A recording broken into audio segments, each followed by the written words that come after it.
Bueno, he vuelto a ver la película y curiosamente la he visto después de haber visitado Montevideo. Y hay una escena en particular, y puede ser nuestro punto de partida, en que veo un lugar que visité que es Punta Carretas. Entonces ver, cuando estuve ahí, que un centro comercial había sido un centro de tortura, me impresionó de manera increíble.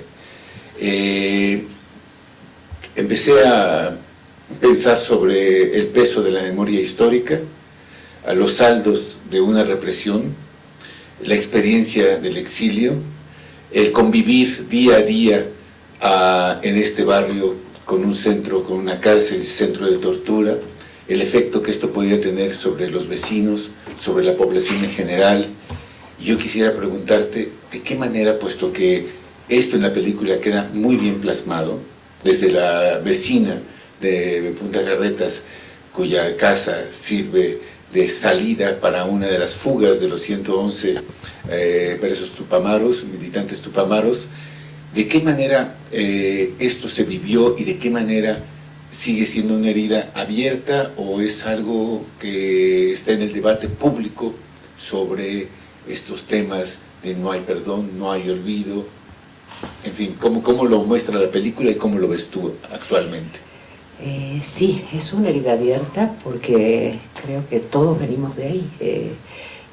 Hay un quiebre institucional en el Uruguay que era bastante extraño hasta ese momento, se da en el 73 y eso no termina de cerrar porque el tema de la impunidad sigue abierto. Entonces, mi película es como una forma de abrir desde algún lado como diferente el tema que nos pasó a todos y cómo lo estamos reciclando, porque es una digestión muy lenta. El tema de la represión masiva y qué le pasa al país después de eso. Entonces, la perspectiva con la que yo tomé es esta de la señora, ¿no? De quien está afuera, un poco afuera, y dice, en este país sucedió algo que no ha cerrado, y el episodio lo viví yo, y lo cuenta con una... A mí me llamaba la atención cómo lo contaba esa señora, porque parecía que lo estábamos viviendo en ese momento. Pues se ha revisado la historia hasta cierto punto en el país, y el problema es un problema con la verdad histórica, es decir, ¿qué nos pasó? Este es el planteamiento de la película y es lo que a mí más me importa, digamos, como por ahí ubicarnos, ¿no? Porque ha tenido un proceso muy diferente el de Argentina, Uruguay. Hay unos pocos genocidas presos, pero más allá de este tema, que hay gente que tiene ya 70 y pico de años, 80 años, parece que quedó muy lejos, todavía no asumimos como sociedad, y creo que esto sucede en toda América Latina, el hecho de qué nos sucedió como sociedad, más allá de que había estos de este lado y estos de este lado, represores, guerrilleros, revolución, fascismo, es decir, todas estas dicotomías, hay una sociedad que permite que eso suceda. Y hay una sociedad implicada en el proceso histórico profundamente. Entonces, desde ahí es que yo siento que tenemos que empezar a ver qué nos pasó realmente.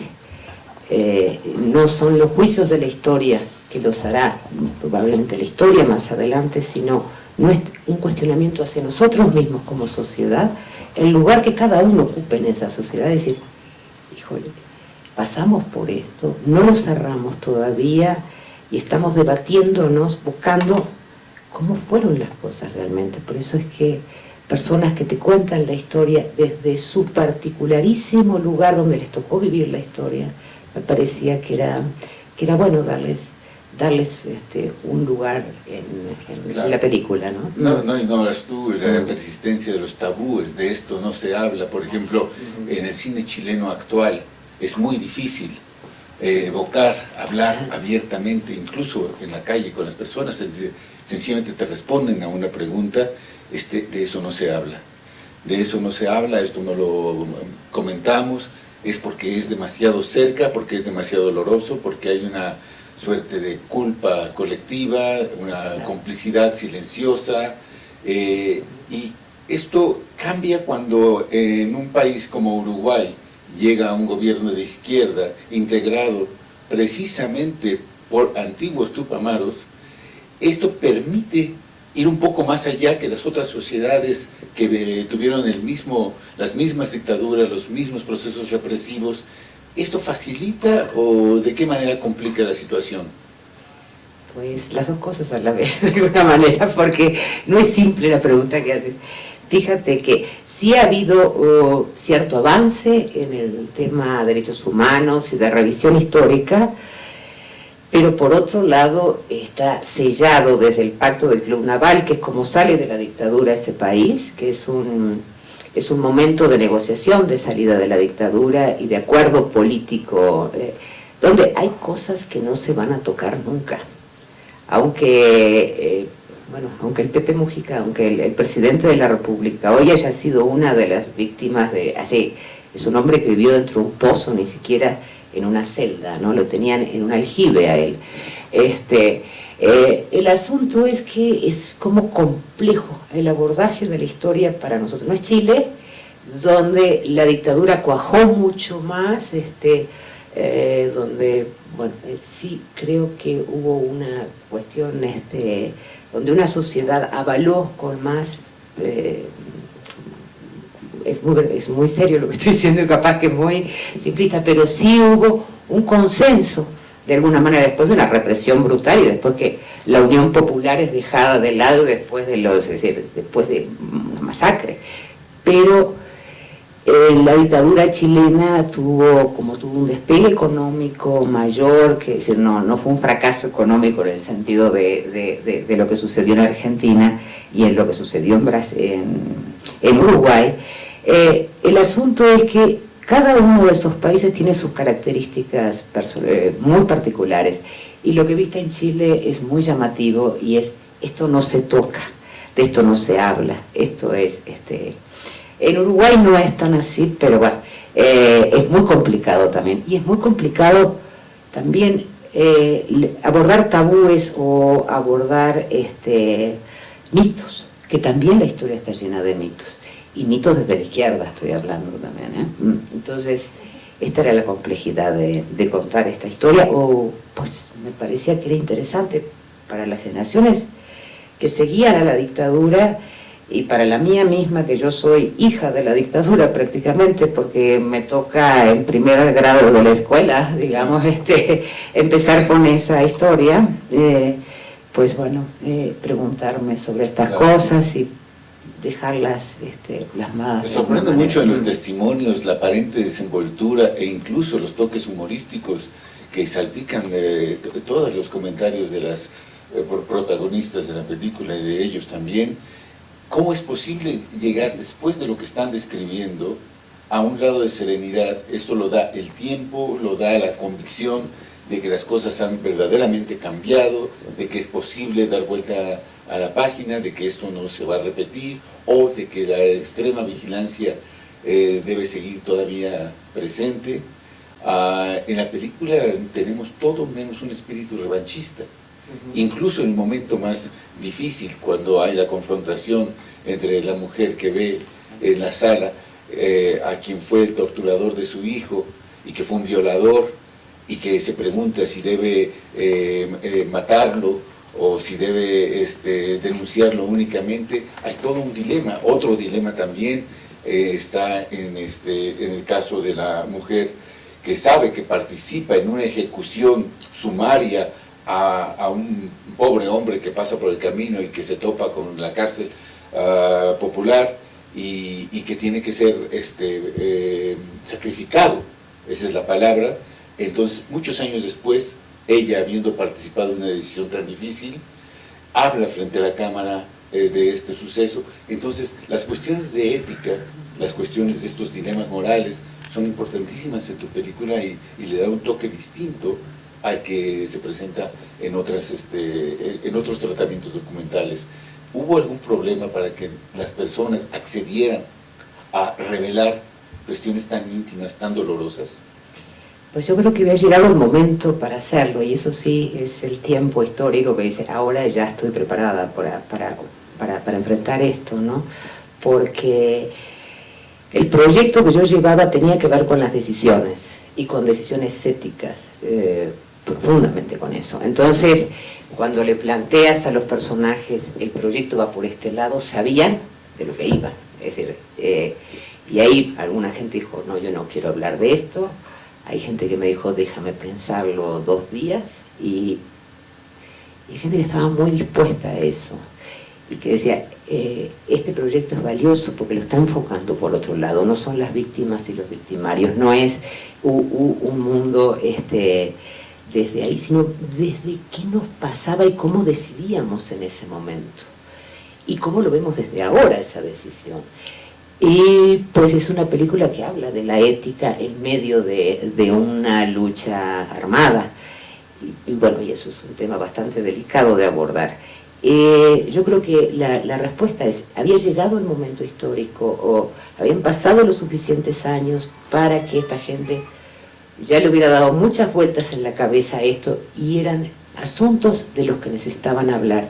Por otro lado, creo que hubo también una empatía con la forma de abordar el proyecto y desde dónde se quería ver.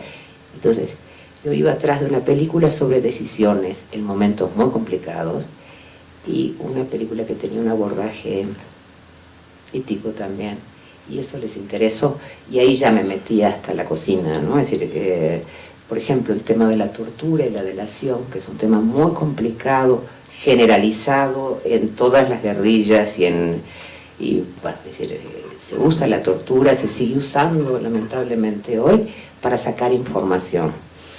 Eso no tiene nada que ver con la convicción ideológica, sino con un umbral de dolor de cada ser humano. El asunto es que esta gente con una formación donde la perspectiva heroica estaba ahí, no había que ser un héroe porque si no, se confrontaba de una manera brutal con ese tema. Y bueno, la guerrilla sí fue desmantelada en unos pocos meses, es decir, la tortura operó. Ahora, ¿quién se atrevía a contarme cómo había sido ese momento para esa persona? Fue alguien particular, ¿no? Es decir, eso es lo que habla la dimensión ética. Yo creo que eso es a mí me interesó mucho. Yo no sé cómo se verá, digamos, en la película, porque no tengo la suficiente objetividad sobre esto todavía, pero abordar esos temas tan espinosos como encontrarte con tu torturador y el de tu hijo, y contarte lo que te pasó en la cabeza en ese momento cuando lo quería matar, como una rata con un palo. Abordar el tema de la tortura y lo que te pasó cuando hubo una delación a un amigo, alguien que adoraba, que querías muchísimo, que tenía un bebé de 1 mes y que lo iba a separar, sabías que estaba violentando eso para siempre. Se separó ese padre de ese hijo hasta 13 años después.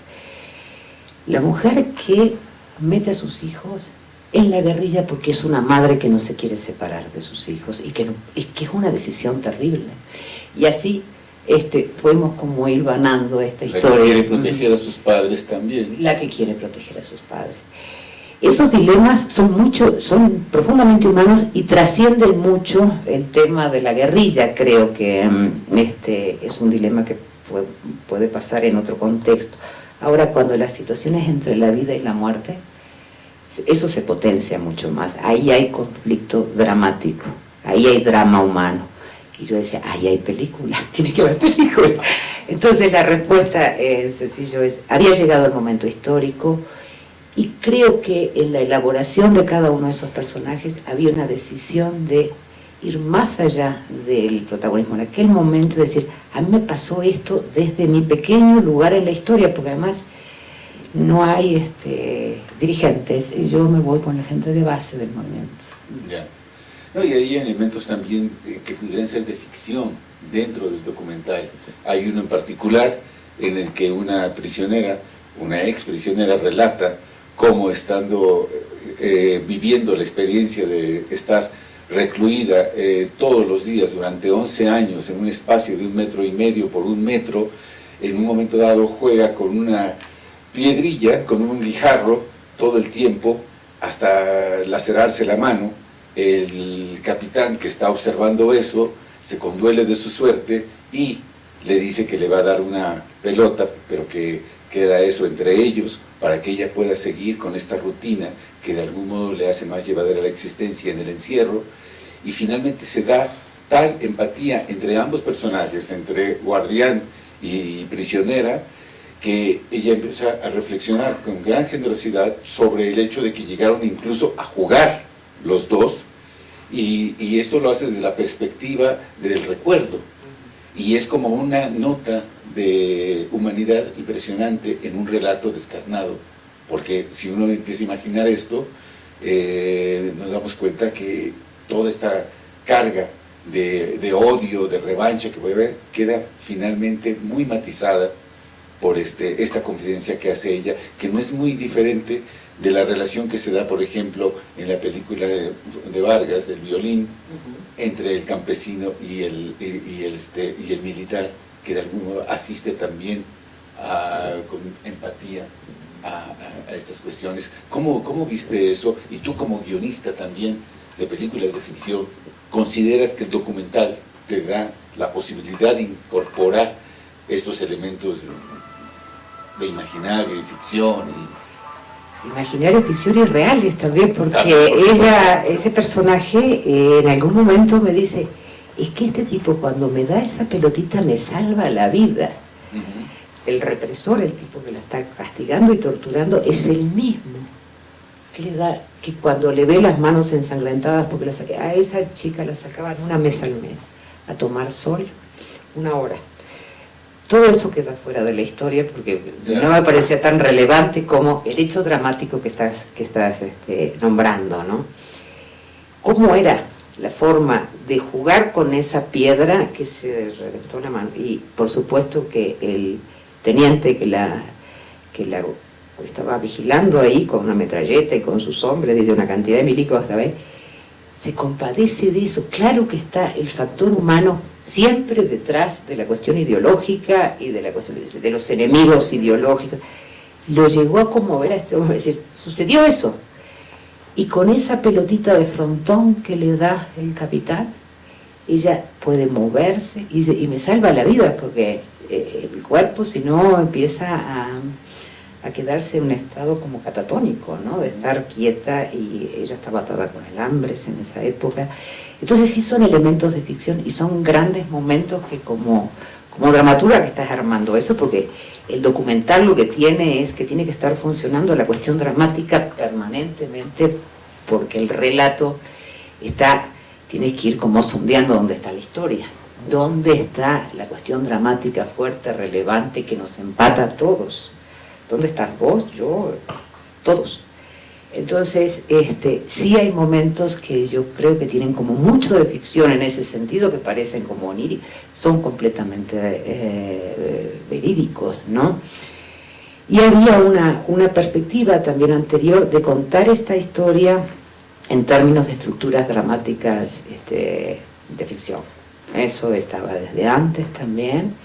Me parecía que tenía que tener un detonante, un conflicto, que esta gente que quería cambiar el mundo se iba a resignificar todo el conflicto en un conflicto consigo mismos. Y bueno, tiene que tener ese ritmo porque es el mismo espectador que va a ver la ficción, que va a ver un documental, y que tienes que enganchar a la silla y que tiene que funcionar. Entonces, bueno, eso también estaba. Y bueno, hay que decir, yo creo que somos trabajadores de la cultura y somos realizadores en uno y en otro género. No importa que sea ficción o sea una historia para contar, hay que sacarla en los mejores términos dramáticos también. Y entonces, imágenes de archivo que rescatas, particularmente el momento de la liberación, del fin de la dictadura en 1985, si consideramos que casi todo uruguayo tenía algo, había padecido directamente la dictadura, se habla de que 1 de cada 46 uruguayos la había vivido en carne propia o con una persona muy cercana. Cuando exhibes la película en Montevideo, ¿Qué reacciones tienes? ¿De qué manera se da esta confrontación o catarsis por parte del público? Pues sí, es decir, el cine estaba lleno de tupas y a todos les había pasado lo mismo. Y además no solamente tupas, sino presos políticos. Es un país de 3 millones y que fue la cárcel más grande del mundo en cuanto a la relación presos políticos-población, ¿no? En ese momento era una cosa, es decir, le tocó a todo el mundo, y todo el mundo, es decir, con una película así que de pronto gente que vos conocés del barrio, porque además es otra cosa, Montevideo es chiquitito. Montevideo es una ciudad de 1,5 millones de habitantes, es como la colonia Roma y un poco más. Entonces, tus vecinos de pronto aparecen en pantalla contando cosas que están muy calladas en ese país, ¿no? Es decir, sí hay cosas que se repiten y se repiten, pero algunas de estas historias, si era la primera vez que alguien las decía, incluso Lía dice, yo secuestré un montón de gente y lo dice en la película, y es la primera vez que lo digo, porque los milicos lo saben, pero yo no lo he dicho. Entonces, yo tenía a los personajes expuestos ahí frente a una comunidad que no todo el mundo sabía exactamente qué había pasado con su historia, más allá de que habían sido presos políticos. Pues ahí sí hay una responsabilidad extra y sí fue muy emocionante por un lado y fue con mucha tensión para mí, es decir, a ver qué pasa en estas salas, ¿no? Y bueno, no, es decir, más allá de algún episodio muy aislado, de gente, también es un país que esta historia sigue tocando mucho y crees que las heridas se abren de vez en cuando, y en ese momento hubo un episodio que fue bastante doloroso, pero más allá de eso la película funcionó muy bien, pero bueno, en el cine de pronto había gente que se conocía de la cárcel y decía, pero ¿y tú hablaste de esto? Pues sí, es un país que está todavía en herida, es decir, en herida abierta, aunque haya pasado muchos años, 30 años. Claro. Y tú vives en México, filmas en México, llevas muchos años aquí, ¿reconoces en la realidad mexicana esas heridas y esos silencios con respecto a nuestra guerra sucia? Sí. Yo soy mexicana además ya. Además. Sí, yo les voy a contar una cosa que sucedió cuando estrenamos la película acá en la Cineteca. Lo reconozco porque se acercó esa gente en determinado momento, después del estreno, y yo decía, y esta gente que se queda acá, yo estaba como saludando, y empezaron a bajar una persona que estaba en silla de ruedas, otro que traía muletas, y entonces me dice, Diana, nosotros vivimos la etapa de la guerrilla en México, yo tengo no sé cuántas balas en el cuerpo, ¿cuándo vas a hacer la película nuestra? Yo, bueno, yo no voy a hacer la película a ustedes. Porque, pero es que el tema es que son muchos años de trabajo, un proyecto de esa naturaleza, por todo el dilema ético que también pasas como realizadora y en la isla de edición. Bueno, tenía 70 horas yo para armar 1 hora y media. Entonces, el asunto es que esa historia está pendiente de ser contada en México. Y bueno, y en algún momento yo creo que los realizadores mexicanos van a tener que voltear ahí. Es decir, yo por ahora estoy en otro proyecto, pero sí está pendiente, y está pendiente una perspectiva, yo creo que se salte como la cuestión más, las cosas por nasillas, determinados juicios de valor como muy cerrados para entrar en esta cosa más compleja de la historia íntima y de, pues, no sé, digamos, decir, de algo que está vivo hoy, que está latente, que de ahí partió esta historia contemporánea, ¿no? Y que están vivos, que es otra premisa. Es decir, ustedes como periodistas conocen a cuántos sobrevivientes, todo el tiempo, están vivos todavía. Esa historia está entre nosotros, aunque esté callada, enterrada, silenciada, y bueno, hay como que está pendiente. La complejidad de estas historias, tú lo mencionabas al hablar de Chile, una economía próspera bajo la dictadura. Hablabas del caso de Argentina, el caso de Uruguay, pues he hablado también de Brasil.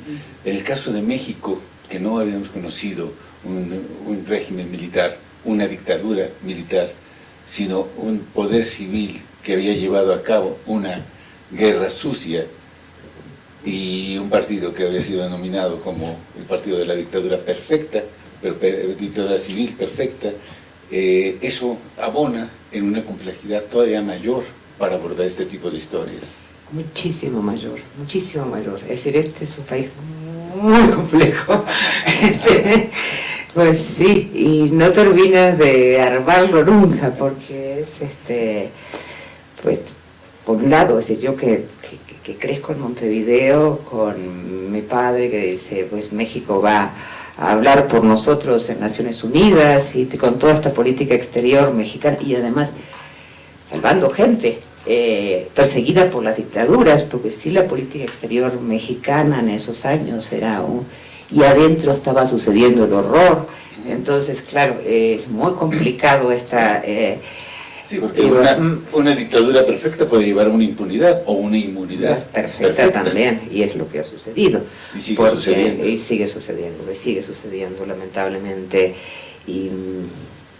Pero bueno, también hay una sociedad civil que tiene sus reservas, esperemos, y que pueda seguir poniéndose frente a este dictamen de la historia donde las cosas no se revisan y pueda seguir reclamando su derecho a la verdad. Ojalá, espero que sí. Por último, yo te preguntaría, ¿cuál es la difusión ideal que tú imaginas para tu documental aquí en México? Pues esta es la que me parece que es la más interesante, porque la película es la posibilidad de que se difunda, que vaya a las universidades. Yo he hecho un tour de universidades, me invitan permanentemente y la película se estrenó hace mucho tiempo.